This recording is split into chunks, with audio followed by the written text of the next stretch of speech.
So 2 days ago, Israel launched a bombing campaign dubbed Operation Protective Edge against Gaza that's still ongoing. But despite the horrors on the ground, the mainstream media seems to only be telling one side of the story. Take a look at this.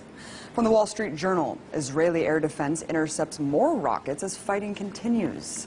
And the LA Times goes on to declare that Palestinian rockets reach farther into Israel. And lastly, the New York Times makes it seem like there's an equal playing field by stating Israel and Hamas simply exchange fire. Well, I guess I really can't expect more from a media apparatus that essentially works as stenographers for the U.S. government.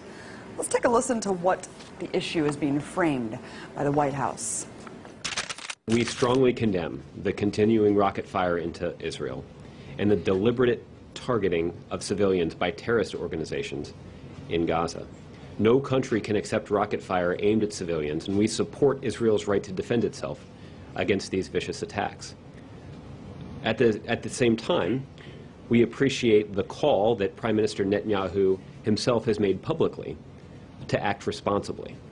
Wait, what? Acting responsibly?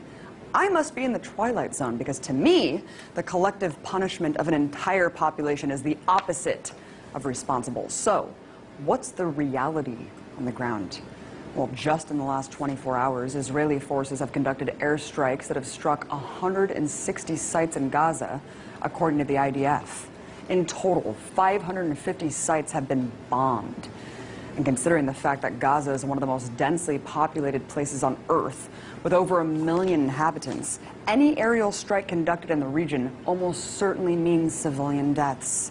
In fact, at the time of this broadcast, the strikes have killed at least 53 Palestinians, including 8 children and an 80-year-old woman. According to the Palestinian Minister of Public Works and Housing, at least 50 homes have been destroyed so far and 1,700 damaged. So when the IDF talks about hitting, quote, Hamas targets, remember that Hamas is the democratically elected leadership of Gaza, which could mean any government building or social services for Palestinians. So while the U.S. government can go on and on about Israel's right to defend itself, take heed of the increasing death toll in Gaza and the fact that no Israelis have yet died as a result of Hamas rockets. Look, I denounce deadly force on both sides.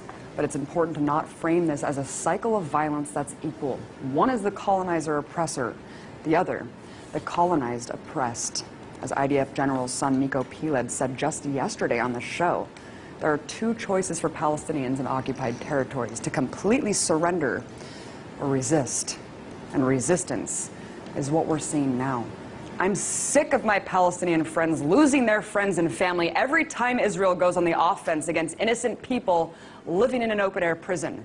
So if demolishing homes, conducting mass arrests, and bombing civilians is, quote, responsible, I shudder to think how many people have to die in order to define irresponsible.